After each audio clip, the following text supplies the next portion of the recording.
मेंढक के अंदर श्वसन तंत्र पढ़ेंगे, ठीक है ना। श्वसन तंत्र देखो, श्वसन तंत्र के लिए हमें पता है मेंढक जल और थल दोनों जगह पाया जाता है, तो दो प्रकार का श्वसन मिलेगा। कितने प्रकार का श्वसन मिलेगा? दो प्रकार का। एक तो होगा त्वचा के माध्यम से और दूसरा होगा फेफड़ों के माध्यम से। किसके माध्यम से? और यह चीज हमने नोट कर ली कि जब मेंढक जल में या ग्रीष्म निष्क्रियता एवं शीत निष्क्रियता के दौरान गड्ढे के अंदर रहता है, तब वह त्वचा के माध्यम से श्वसन करता है। मेंढक कहां पर मिलेगा आपको? या तो जल में मिलेगा या फिर जमीन के अंदर गड्ढों के अंदर पाया जाएगा। तब वो श्वसन की क्रिया किनके माध्यम से करेगा? त्वचा के माध्यम से। किनके माध्यम से करेगा? आगे बात समझे। जब वह जल में होता है तब विसरण विधि द्वारा ऑक्सीजन का विनिमय करता है। ऑक्सीजन को ले लेता, बाहर निकाल लेता है ऑक्सीजन को, और कार्बन डाइऑक्साइड को बाहर छोड़ देता है विसरण विधि द्वारा। आगे बात समझे। विसरण विधि, परासरण विधि आगे पढ़ेंगे हम, ठीक है ना, टेंशन मत लो आप। फिर दूसरा होता है फुफ्फुसीय श्वसन। कौन सा होता है? फुफ्फुसीय श्वसन, यानी कि फेफड़ों के माध्यम से होने वाली क्रिया। और ये स्थल पर होगा, तो फेफड़ों में मुख्य गुहिका के माध्यम से क्या करेगा? ग्रसनी से रक्त कोशिका पाई जाती है। अच्छा, श्वसन करते हैं यहाँ किसके माध्यम से? फेफड़ों से और मुख्य गुहिका, जैसे हम करते हैं ना फेफड़ों से, यानी कि नासिका के माध्यम से या मुख के माध्यम से हम श्वसन क्रिया करते हैं कि नहीं करते? वैसा का वैसा मेंढक करेगा। मुख्य गुहिका की ग्रसनी में रक्त कोशिका पाई जाती है। अब ध्यान रखोगे, मुख्य गुहिका, मुख आ गया, इसके बाद में जो गुहिका, यहाँ ये जो ग्रसनी भाग पाया जाता है, इस भाग में क्या मिलेगी आपको? रक्त की कोशिका मिलेगी। क्या मिलेगी? रक्त की कोशिका मिलेगी। आगे बात समझे, ठीक है। चलो अब फेफड़ों की बात करते हैं। तो मेंढक के अंदर एक जोड़ी फेफड़े मिलेंगे और वो भी अंडाकार मिलेंगे। कैसे मिलेंगे? अंडाकार मिलेंगे, गुलाबी रंग के मिलेंगे। ये फेफड़े हो गए इस प्रकार के, और अंडे के आकार के होंगे। किस आकार के होंगे? अंडे के आकार के होंगे, ऐसे, ठीक है ना। वक्ष में मिलेंगे, यानी कि छाती होती है, छाती के नीचे मिलेंगे वक्षीय भाग में, और नासा छिद्रों से होकर मुख, गुहा तथा फेफड़ों में पहुंचती है। कौन? वायु। वायु कहां से मिलेगी आपको? वायु कहां से मिलेगी? ऊपर कौन है? श्वसन नली। श्वसन नली से आगे कौन आ गया? मुख गुहा आ गई। मुख गुहा के ऊपर कौन आ गया? आप कहोगे नासा द्वार आ गया। कौन आ गया? ये अपने नासा द्वार है। नासा द्वार से होकर के जैसे श्वास नली से फिर फेफड़ों के अंदर वायु जाती है। आगे बात समझे। जैसा हमारे अंदर वायु जाती है, वैसे के वैसे मेंढक के अंदर जाने जाएगी। अब पढ़ते हृदय। क्या पढ़ते? परिसंचरण तंत्र। कौन सा तंत्र पढ़ेंगे? परिसंचरण तंत्र। और तुम्हें पता है मेंढक है तो बंद प्रकार का परिसंचरण तंत्र मिलेगा। रक्त परिसंचरण तंत्र हृदय मिलेगा, इसके अंदर रक्त वाहिनियां मिलेगी, रक्त वाहिनियों में धमनी आ जाएगी, शिरा आ जाएगी, और रुधिर से मिलकर बना होता है। यानी कि रक्त परिसंचरण में तीन चीज आएगी। कौन कौन सी? हृदय, धमनी और शिरा, ये तीन चीज आ जाएगी। आगे बात समझ में, ठीक है। लसिका परिसंचरण तंत्र, लसिका ग्रंथियां, लसिका नलिका और लसिका ग्रंथियों से मिलकर बना होगा। यानी कि एक तो लसिका मिलेगी, एक लसिका वाहिनियां या नलिकाएं मिलेगी, और दूसरा लसिका ग्रंथियां मिलेगी। तो तीन प्रकार से लसिका तंत्र मिलकर बना होता है, और तीन ही प्रकार से हमारे हृदय, रक्त वाहिनियां और धमनी और शिरा रुधिर से मिलकर के रक्त परिसंचरण तंत्र बना होता है। मेंढक में तीन कोष्ठीय हृदय होता है। कितने कोष्ठीय हृदय होगा? तीन कोष्ठीय हृदय होगा। नीचे आपको मिलेगा नीले, और ऊपर मिलेंगे आपको आलिंद। क्या मिलेंगे? आलिंद। आगे बात समझ में। तो दो आलिंद होते हैं, एक नीले होता है, ठीक है। अब इनके चारों ओर एक पतला सा आवरण पाया जाता है, जिसको बोलते हैं पेरिकॉर्डियम। क्या बोलते हैं? पेरिकॉर्डियम। यानी कि हृदय के चारों ओर क्या मिलेगा? पतला सा पारदर्शी आवरण मिलता है, जिसको बोलेंगे पेरिकॉर्डियम। क्या बोलेंगे? पेरिकॉर्डियम। आगे बात समझ। अच्छा एक बात बताओ, इसमें ऑक्सीजन आता है, मान लो इसमें ऑक्सीजन यहां से आया ऐसे, फिर ऑक्सीजन नीचे जाएगा नीले के अंदर, नीले के अंदर जाएगा, किसके अंदर जाएगा? तो इधर भी इधर से भी तो ऑक्सीजन आता है। तो नीले में एक बात बताओ, नीले के अंदर एक तो ऑक्सीजन वाला रक्त आ रहा है, कौन सा आ रहा है? एक CO2 वाला रक्त आ रहा है, कौन सा आ रहा है? अच्छा ये दोनों या तो अलग अलग है, आलिंद के अंदर, नीले के अंदर दोनों मिक्स हो जाएंगे कि नहीं हो जाएंगे? हो जाएंगे ना। तो यहां पर पॉइंट क्या लिखा है कि मेंढक के हृदय में एक ही नीले होने के कारण ऑक्सीजनित रक्त, कौन सा? और दूसरा कौन सा? वी ऑक्सीजनित। ऑक्सीजनित का मतलब हो गया O2 युक्त, वी ऑक्सीजनित का मतलब हो गया CO2 युक्त। कौन सा हो गया? आपस में मिल जाएगा कि नहीं मिल जाएगा? आपस में क्या हो जाएगा? मिल जाएगा। आगे बात समझे। अब इसके बाद में क्या होता है? शिरा कोटर। क्या लिखा है? शिरा कोटर। यह एक त्रिकोष्ठीय संरचना होती है, जो हृदय के दाहिने आलिंद से जुड़ी होती है तथा महाशिराओं से रक्त प्राप्त करती है। अब देखो पॉइंट को ध्यान से समझना, शिरा कोटर क्या होता है। मेंढक के अंदर एक विशेष प्रकार की संरचना पाई जाती है,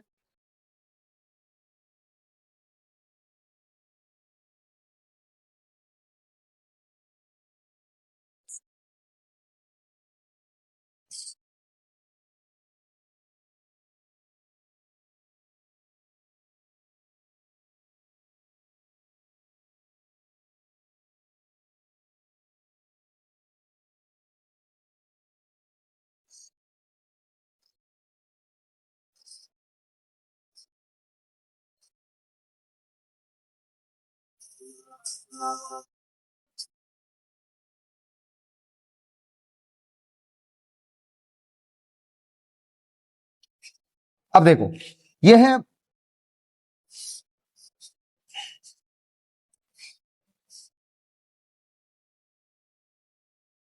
ये तो है आपके बायां आलिंद। कौन सा आलिंद? बायां आलिंद। अब ये हो गया आपके दायां आलिंद। क्या हो गया?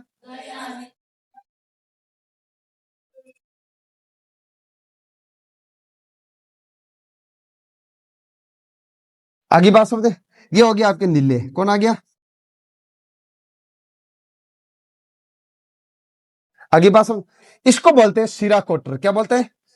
शिरा कोटर।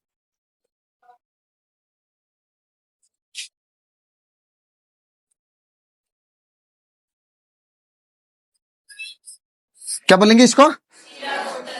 शिरा कोटर। अब ध्यान से सुना, इस दाएं आलिंद से ये एक ऊपर त्रिकोष्ठीय संरचना पाई जाती है जिसको बोलेंगे शिरा कोटर। और यहां पर ये महाधमनी होती है। कौन होती? सॉरी, महाशिरा होती है। कौन होती है? और इस महाशिरा से रक्त आता है और इस शिरा कोटर में इकट्ठा होता है। इससे फिर दाएं आलिंद के अंदर आता है। किसके अंदर आता है? दाएं आलिंद के अंदर आता है। तो यानी कि याद रखोगे, मेंढक के दाएं आलिंद के ऊपर त्रिकोष्ठीय संरचना पाई जाती है जिसके अंदर महाशिरा, कौन सी शिरा? महाशिरा रक्त लाती है। क्या लाने का काम करती है? रक्त लाने का काम करती है। आगे बात समझ में नहीं आया? अरे आया नहीं आया ना? तो यही तो लिखा है, साइनस वेनोसस। क्या बोलेंगे? साइनस वेनोसस शिरा कोटर। क्या पढ़ेंगे इसको?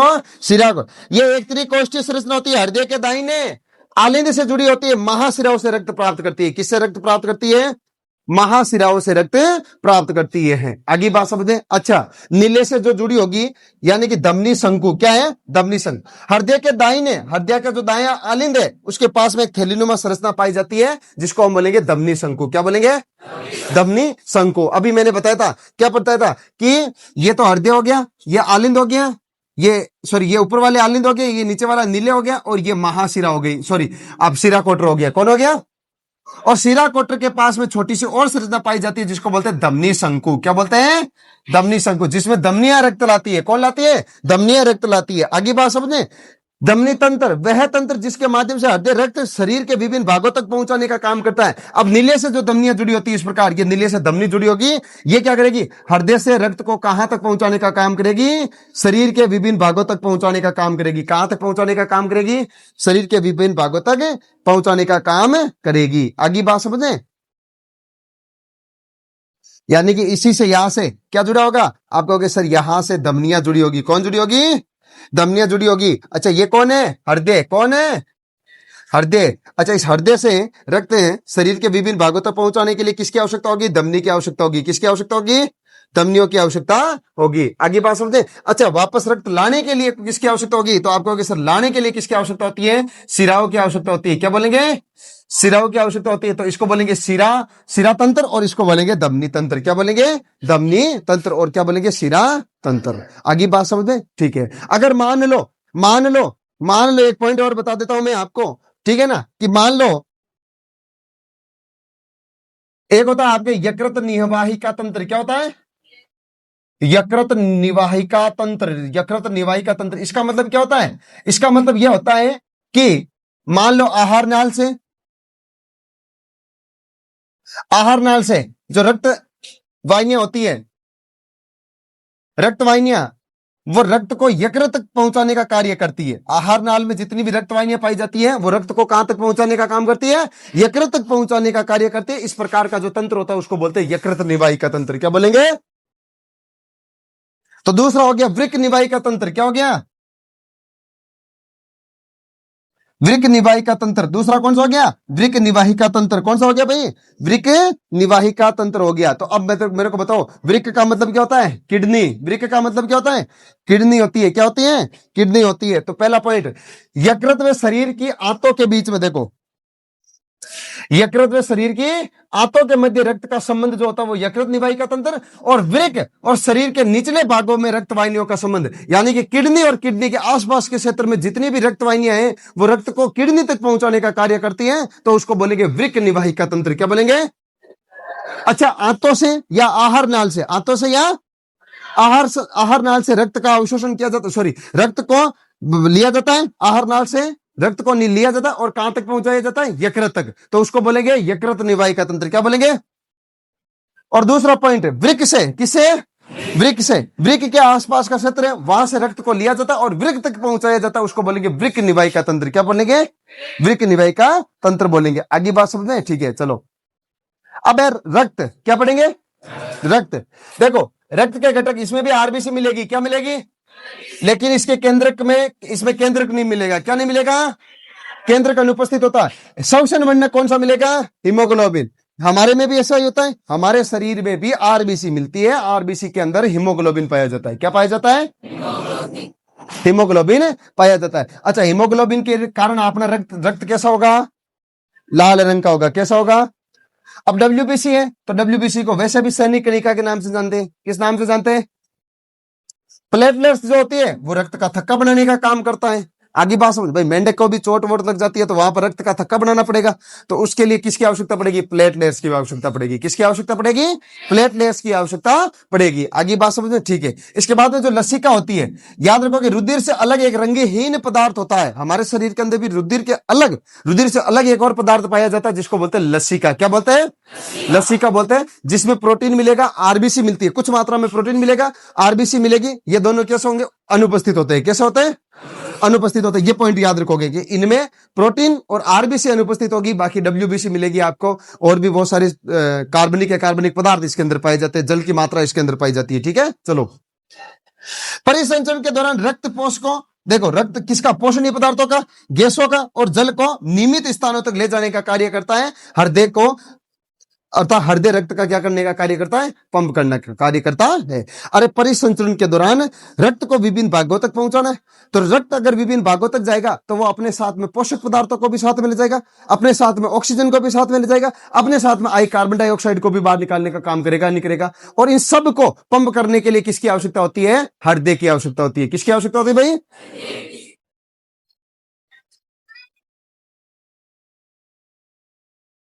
अब पढ़ेंगे उत्सर्जन तंत्र। क्या पढ़ेंगे? उत्सर्जन तंत्र। अच्छा, उत्सर्जन तंत्र में तुम्हें पता, नाइट्रोजन अपशिष्ट पदार्थों को शरीर से बाहर निकालना। कौन से पदार्थों को? नाइट्रोजन से बने अपशिष्ट पदार्थ हैं, उनको शरीर से बाहर निकालने की प्रक्रिया क्या कहलाती है? उत्सर्जन कहलाती है। अच्छा, मेंढक जो होता है वो यूरिया का उत्सर्जन करता है, इसलिए इसको यूरिको उत्सर्जी कहते हैं। क्या कहते हैं? तो मेंढक किसका उत्सर्जन करता है? यूरिया का। हम भी तो यूरिया का उत्सर्जन करते हैं, तो हम भी कौन सा हो गए? यूरिया उत्सर्जी हो गए। कौन सा हो गए? अब देखो उत्सर्जन में सबसे पहले एक जोड़ी इसके अंदर किडनी मिलेगी। क्या मिलेगी? एक जोड़ी इसके अंदर किडनी मिलती है। किडनी का आकार कैसा है? सेम के आकार का। याद करो, सेम आ गया वापस। सेम के आकार का। किडनी का आकार कैसा है? सेम के आकार का। कैसा है भाई? सेम के आकार का। अच्छा, और किस रंग की है? गहरे लाल रंग की है। किडनी किस रंग की है?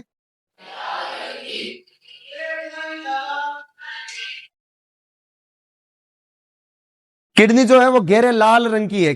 कैसी है? देह गुआ के, देह गुआ में जो कशेरुकदंड होती है, यानी रीढ़ की हड्डी होती है, ये रीढ़ की हड्डी होगी, इनके दोनों साइडों में एक एक और मिलेगी। आगे बात समझे। अब वृक्क में, किडनी के अंदर कई संरचनात्मक व क्रियात्मक इकाइयां पाई जाती है। इन्हीं इकाइयों को क्या बोलेंगे? नेफ्रॉन बोलेंगे। भाई ये किडनी आ गई, सेम के आकार की ये किडनी है। इस किडनी के अंदर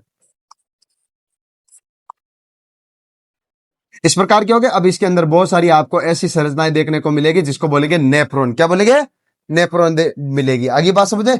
अच्छा, फिर आगे मूत्रवाहिनियां क्या होती है?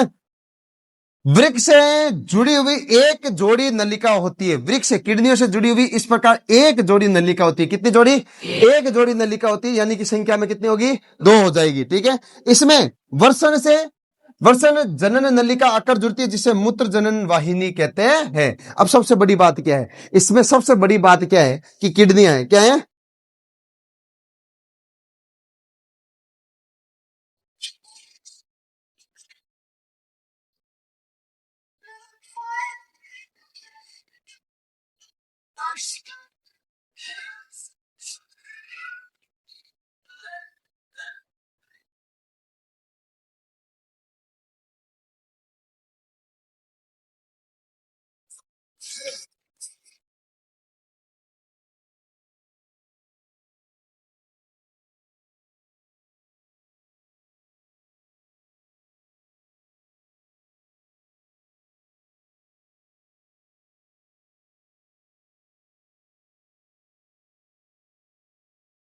सकती है।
चलो ठीक है, ये किडनी है, ये कौन है? अच्छा ये किडनी हो गई, ये इसके अंदर नेफ्रॉन है, ये सारे क्या है? ये मूत्रवाहिनी है, क्या है? अच्छा मूत्रवाहिनियों की संख्या कितनी होगी? दो। अब देखो ये वर्षण है, ये कौन है? वर्षण। आगे बात समझे। अब ये वर्षण होता है, इसी से ये नलिका, वर्षण नलिका निकलती है और ये भी इसी नली मूत्रवाहिनी से जुड़ी होती है। किससे जुड़ी होती है?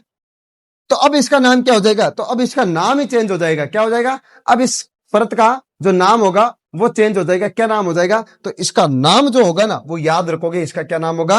मूत्र जनन वाहिनी। क्या नाम हो जाएगा? मूत्र जनन वाहिनी के नाम से हम इसको जानेंगे। आगे बात समझे। तो तुम्हें पता है, अभी मैंने एक चीज बता दी थी, अब देखो ध्यान से सुनना, वापस सुनना एक बार।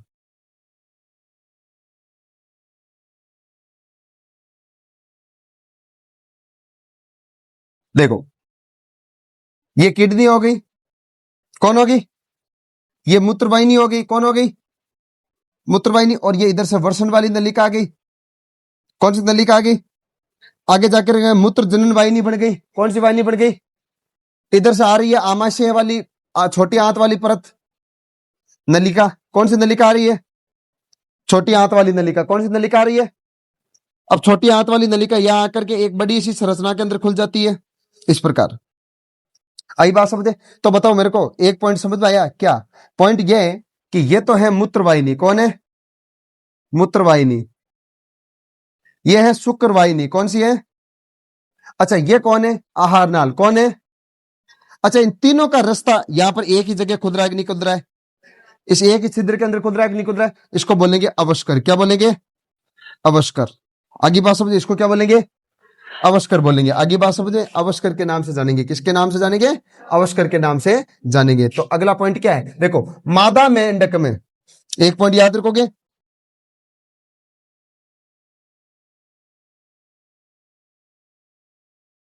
मादा मेंढक में,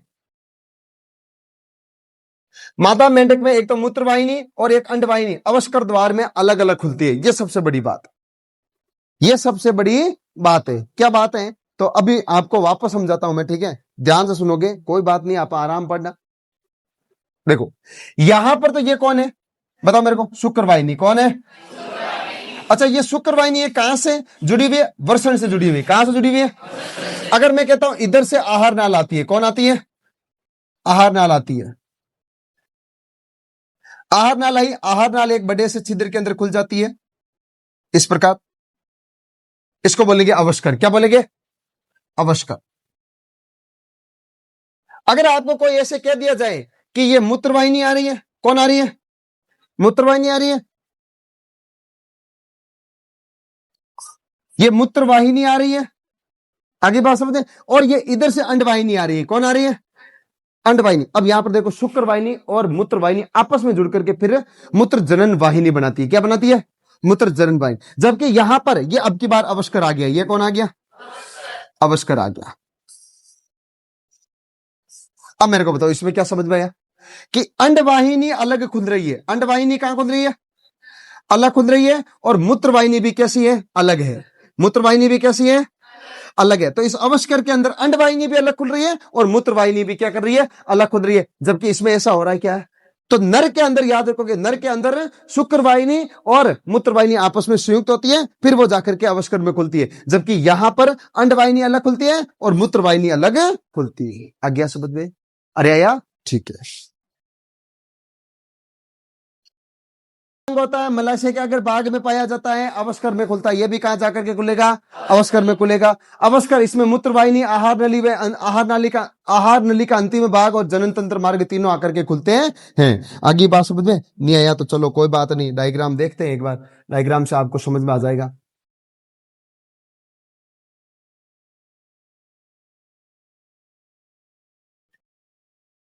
देखो ये वाली जो संरचना है अवस्कर कहलाती है। क्या कहलाती है? अवस्कर कहलाती है। ठीक है। अवस्कर, ये कौन है? मूत्रवाहिनी। कौन है?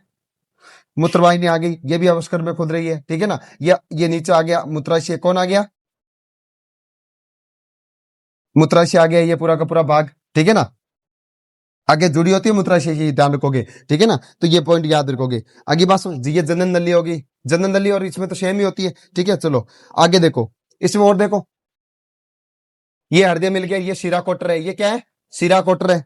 ऊपर का भाग क्या कहलाता है? शिरा। ये जो है ये तो शिरा कोटर हो गया। ये पूरा का पूरा हृदय हो गया। ये दो कोष्ठी ऊपर वाला, नीचे वाला एक कोष्ठी होता है। ठीक है। ये पूरा का पूरा आपके यकृत हो गया। कौन हो गया? यकृत हो गया पूरा का पूरा। ठीक है। ये यकृत हो गया और ये पित्ताशय हो गया। कौन हो गया? पित्ताशय हो गया। आगे बात समझ में? ठीक है। इसके बाद में ये किडनियां हो गई। ये कौन हो गई? हाँ, ये कौन होगी? किडनियां होगी। कैसे होगी? ये किडनी आ गई। आगे बात समझे? ये किडनी आ गई। ठीक है। अब देखो ये अंडाकार फेफड़े हो गए। कौन हो गए? अंडाकार फेफड़े हो गए। और नीचे ये मूत्रवाहिनी होगी। कौन हो गई? मूत्रवाहिनी। ये आमाशय हो गया साइड के अंदर और ये छोटी आंत हो गई। कौन सी आंत हो गई? आंत हो गई छोटी। ठीक है ना। आगे जाकर के ये सारी सारी एक ही संरचना के अंदर खुलते हैं, जिसको बोलते हैं अवस्कर। क्या बोलते हैं? अवस्कर। ये तीनों आकर के इस एक ही संरचना के अंदर खोलते हैं। और ये मूत्राशय हो गया और इसी अवस्कर द्वार का ये आगे वाला भाग जो होता है, जिसको बोलेंगे अवस्कर द्वार। इससे पहले इसी मूत्र, ये अवस्कर से पहले जो छोटी सी संरचना पाई जाती है, इसको बोलते हैं मलाशय। क्या बोलते हैं? मलाशय। आ गया समझ? हाँ, इनमें गलत टाइप को, ये गलत छपा हुआ है। ठीक है ना। अवस्कर ये है वास्तविकता में, अवस्कर ये। ठीक है ना। आगे बात समझे? अवस्कर ये वाला आया समझ? गलत छपा हुआ है, इसमें क्या है? गलत छपा हुआ है। ठीक है। चलो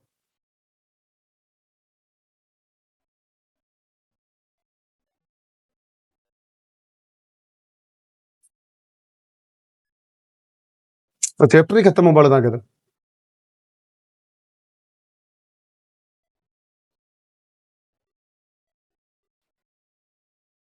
हाँ भाई, अब पढ़ेंगे नियंत्रण एवं समन्वय। क्या पढ़ेंगे?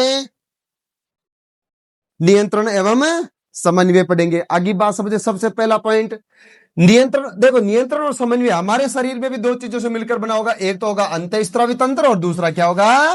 तंत्रिका तंत्र। दूसरा क्या होगा? तंत्रिका तंत्र। आगे बात समझे? अंतःस्रावी जो तंत्र होता है, इसके अंदर कुछ रसायनों का निर्माण होता है। ठीक है। जिन्हें हार्मोन कहते हैं। जिनको क्या बोलेंगे?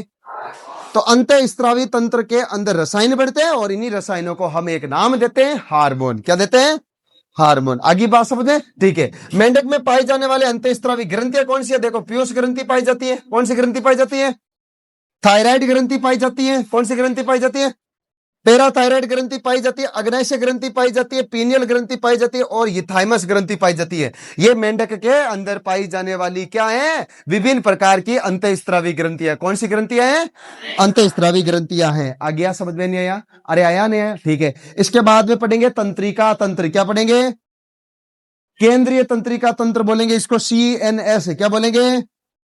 CNS में दो भाग आते हैं। एक तो आएगा मस्तिष्क और दूसरा आएगा रीढ़ की हड्डी, जो मेरुरज्जु होता है। मस्तिष्क से यहां से तंत्रिका निकलती है, उसको मेरुरज्जु बोलेंगे। क्या बोलेंगे?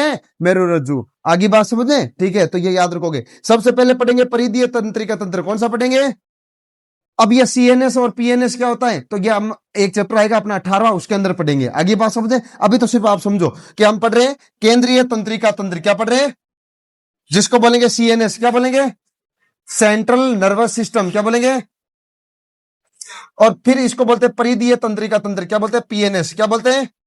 तो तंत्रिका तंत्र दो प्रकार का होता है, कितने प्रकार का होता है, दो प्रकार का होता है, एक होगा सीएनएस और दूसरा होता है पीएनएस, क्या होता है, पीएनएस होता है। आगे बात, अब पीएनएस जो होता है ना, इसके दो, पीएनएस भी दो प्रकार का होता है। देखो ये कायिक तंत्रिका तंत्र और दूसरा होता है स्वायत्त तंत्रिका तंत्र, ये आगे हम डिटेल से पढ़ेंगे, आई बात समझ में, ठीक है। चलो, स्वायत्त तंत्रिका तंत्र जो होता है ना, वो अनैच्छिक क्रियाओं का नियंत्रण करता है। कौन सी क्रिया, अनैच्छिक क्रिया जो कंटिन्यू चलती रहती है उनको अनैच्छिक क्रिया। अभी पढ़ना अपना क्या है, ऐच्छिक क्रिया पढ़ना है, क्या है अनैच्छिक क्रिया, क्या है, हाँ सीखना, अपनी इच्छा से जो क्रिया नहीं होती ना उनको अनैच्छिक क्रिया बोलते हैं। हृदय का धड़कना हो गई, ये अपनी इच्छा से होता है क्या, नहीं होता ना। हाँ, हाइड्रोक्लोरिक अम्ल का निकलना, ये भी अपनी इच्छा से नहीं होता। आंखों का पलक झपकाना, ये भी अपनी इच्छा से नहीं होता, ठीक है ना। अभी मैं इस पेन को यहां रख देता हूं, चलो ये मेरी इच्छा से हुआ, तो ये अच्छी क्रिया होगी। कौन सी क्रिया होगी, तो ये यानी कि हमारे शरीर के अंदर अनैच्छिक क्रिया को भी नियंत्रण करना चाहिए भाई। हृदय की क्रिया का, हृदय की क्रिया धड़कन को अगर नियंत्रित नहीं करेगा तो धड़कन तेज हो जाएगी या कम हो जाएगी, होगी कि नहीं होगी। तो उसके लिए किसकी आवश्यकता होगी, तंत्रिका तंत्र की आवश्यकता होती है। तो स्वायत्त तंत्रिका तंत्र हमारे शरीर के अंदर भी क्या करता है, अनैच्छिक क्रियाओं का नियंत्रण करता है। कौन सी क्रियाओं का, अब यह भी दो प्रकार का होता है, देखो अनुकंपी और परानुकंपी, दो प्रकार का होता है। कितने प्रकार का होता है, अनुकंपी जो आपातकालीन स्थिति में शरीर को सचेत करता है। आपातकालीन स्थिति में, जैसे मान लो मेंढक के पास में शिकार आ गया, कौन आ गया, तो आपातकालीन स्थिति आ गई तो उसको सचेत करने, अरे शिकार आ गया, एकदम सचेत करने का काम करता है। ये अनुकंपी का काम है, किसका काम है, अनुकंपी का काम है। फिर इसके बाद में वापस, अरे यार, जैसे मान लो एग्जाम्पल के रूप में, वापस क्या हुआ कि अब उसको पता चला कि उसने देखा एकदम कि यार वो मेंढक जा रहा था, मेंढक कहीं जा रहा था, जा रहा था, घास के अंदर कूदता जा रहा था। उसे लगा कि यार यार मेरा कोई शिकार करने के लिए मेरे पीछे आ रहा है।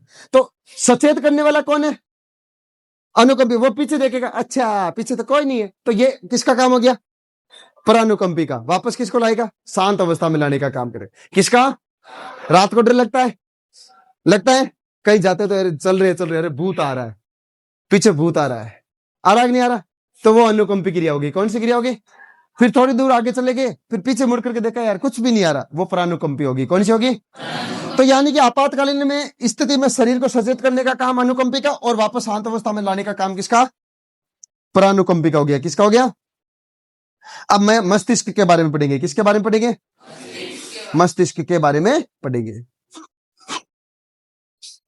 चलो, मस्तिष्क हड्डियों का बॉक्स होता है और ऊपर कपाल क्रेनियम से ढका होता है।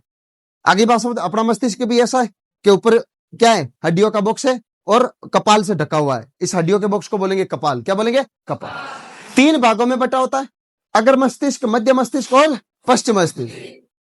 अब ये पॉइंट इंपॉर्टेंट है, देखो ये बहुत इंपॉर्टेंट है, बहुत ज्यादा क्वेश्चन पूछा जाता है कि मेंढक में कितनी जोड़ी कपाल तंत्रिकाएं निकलती है भाई। तो मेंढक में याद रखोगे, मेंढक में 10 जोड़ी कपाल तंत्रिका पाई जाती है। कितनी, अपने कितनी निकलती है, तो 31 जोड़ी निकलती है। कितनी निकलती है, मेंढक में कितनी निकल रही है, 10 जोड़ी निकलती है। कितनी निकलती है, 10 जोड़ी। अगर मस्तिष्क के 3 भाग होते हैं, सबसे पहले ग्राण पालिया, कौन सी पालिया, ग्राण का मतलब सूखने वाली पालिया, ठीक है। दूसरा प्रमस्तिष्क गोलार्ध, युग्मित यानी कि जोड़ने वाला प्रमस्तिष्क गोलार्ध। और फिर होता है अग्र मस्तिष्क पश्च भाग, अग्र मस्तिष्क का पीछे वाला भाग, जिसको बोलेंगे डाइएनसिफेलोन, क्या बोलेंगे, डाइएनसिफेलोन। तो अग्र मस्तिष्क के 3 भाग होते हैं, ग्राण पालिया हो गई पहला, दूसरा युग्मित प्रमस्तिष्क गोलार्ध हो गया, और तीसरा कौन सा हो गया, डाइएनसिफेलोन हो गया। क्या हो गया, डाइएनसिफेलोन हो गया। अब ये सर क्या होता है, तो ये चैप्टर है अपना मस्तिष्क वाला, उसमें अच्छी तरह से पढ़ेंगे, ये सारी चीजें उसमें आ जाएगी, ठीक है ना। चलो,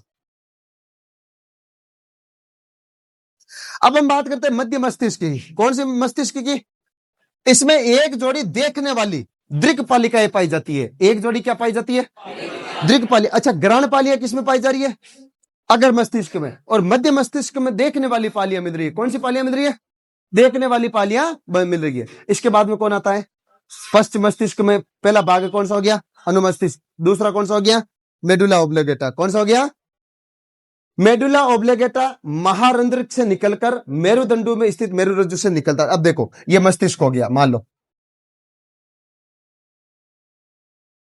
ये महारंध्र बोलेंगे इसको, और इसी से ये भाग निकला होता है, इसको बोलते हैं मेडुला ओब्लिगेटा। क्या बोलते हैं, मेडुला ओब्लिगेटा। आगे बात समझते हैं, तो मेडुला ओब्लिगेटा से ही वो मेरु कपाल तंत्रिका निकलती है। कौन सी तंत्रिका निकलती है? कपाल तंत्रिका निकलती है। कितनी जोड़ी? 31 जोड़ी। कितनी जोड़ी होती है? जबकि मेंढक में कितनी जोड़ी पाई जाती है? 10 जोड़ी। मेंढक में कितनी मिलेगी? 10 जोड़ी। तो याद रखोगे इसी से ये कपाल तंत्रिका या मेरु रज्जु निकली, मेरु रज्जु से जुड़ा होता है। आगे बात समझ में, तो ये पॉइंट याद रखोगे कि मेडुला ओब्लिगेटा महारंध्र से निकलकर मेरुदंड में स्थित मेरु रज्जु से जुड़ा होता है। ये महारंध्र हो गया, इसी से ये बाघ निकला हुआ है। आगे बात समझ में? ठीक है, चलो।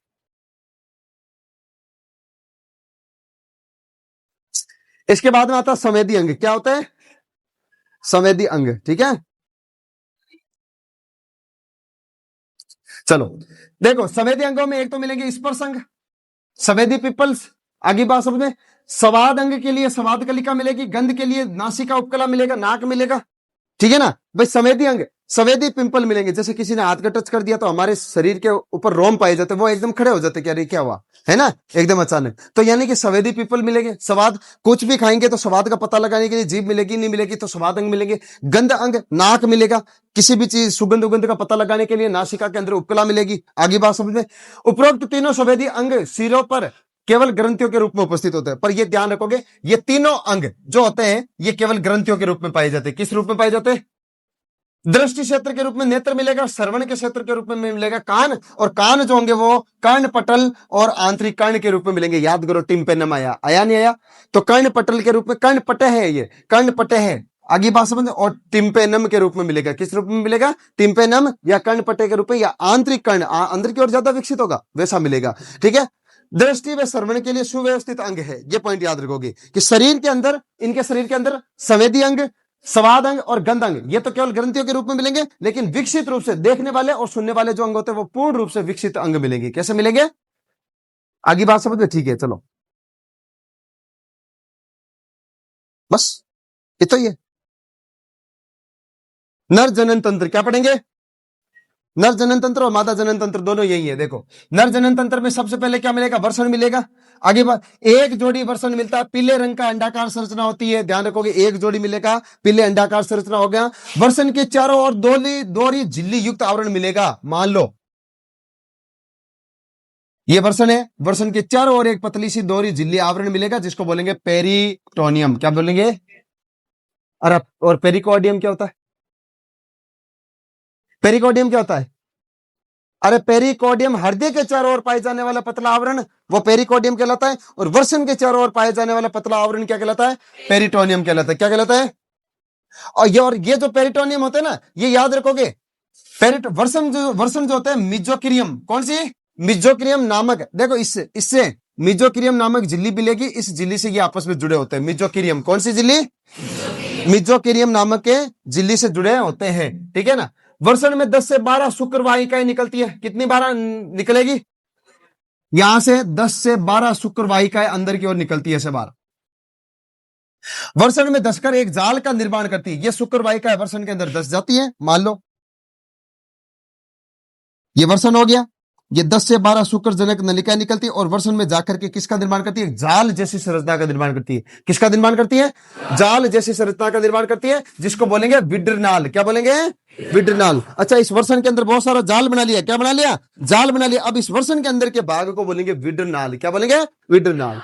विड्रनाल अंत में मूत्र वाहिनी में खुल करके मूत्र जनन वाहिनी का निर्माण करता है। अच्छा, ये विड्रनाल आगे जाएगा, ऐसे जुड़ा हुआ होता है और आगे जाकर के मूत्र वाहिनी में खुल जाएगा। किस में खुल जाएगा? मूत्र वाहिनी में खुल जाएगा। और मूत्र वाहिनी में खुलेगा तो फिर बाद में ये मूत्र वाहिनी मूत्र जनन वाहिनी कहलाएगी। क्या कहलाएगी? मूत्र जनन वाहिनी कहलाएगी। अवस्कर छोटा मध्य कक्ष होता है, छोटा सा मध्य कक्ष होता है। उत्सर्जी पदार्थ मूत्र में शुक्राणु को बाहर निकालने का काम करता है। इसके बाद में आता है मादा जनन तंत्र। कौन सा आता है? मादा जनन तंत्र। ठीक है, चलो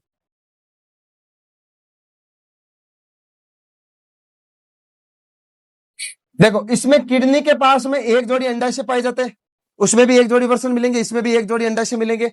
अंडाशय से जुड़ी हुई एक अंडवाहिनी पाई जाती है जो अवस्कर में अलग अलग खुलती है। एक परिपक्व मादा एक बार में 250 से लेकर के 3000 तक अंडे, 2500 से लेकर के 3000 तक अंडे देती है। कितने देती है? 2500 से लेकर के 3000 तक अंडे देती है। तो पॉइंट क्या हुआ? कि मान लो कि ये एक अंडाशय हो गया, ये दूसरा अंडाशय हो गया कि नहीं हो गया। इस अंडाशय से एक अंडवाहिनी ऐसे जुड़ी होगी, इससे भी एक अंडवाहिनी ऐसे जुड़ी होगी। आगे बात समझे, ये अंडवाहिनी जुड़ी होती है, आगे गर्भाशय से जुड़ी होगी। आगे बात समझे, ठीक है। और अवस्कर में खुलेगी, आगे जाकर के कौन है, अवस्कर। ये कौन हो गया, अवस्कर हो गया। कौन हो गया, अवस्कर हो गया। आगे बात, एक बार में एक परिपक्व मादा जो होती है वो एक बार में 2500 से लेकर के 3000 तक अंडे देती है। कितनी देती है, 2500 से लेकर के 3000 तक क्या देती है, अंडे देती है। आगे बात समझ में, ठीक है। अब देखो निषेचन में, आर्थिक में तो बाह्य निषेचन होता है। कौन सा निषेचन होता है, बाह्य निषेचन होता है, जल के अंदर होता है। भ्रूण का परिवर्तन, जो भ्रूण होता है उसका परिवर्तन लार्वा अवस्था में होता है। इसका लार्वा टेडपोल कहलाता है। क्या कहलाता है, टेडपोल कहलाता है। मेंढक कीटों को खाता है, मनुष्य के लिए फसलों की रक्षा भी करता है। करता नहीं करता है, ठीक है। वातावरण को संतुलित बनाए रखने का काम करता है। पारिस्थितिक तंत्र में भोजन श्रृंखला का कड़ी है।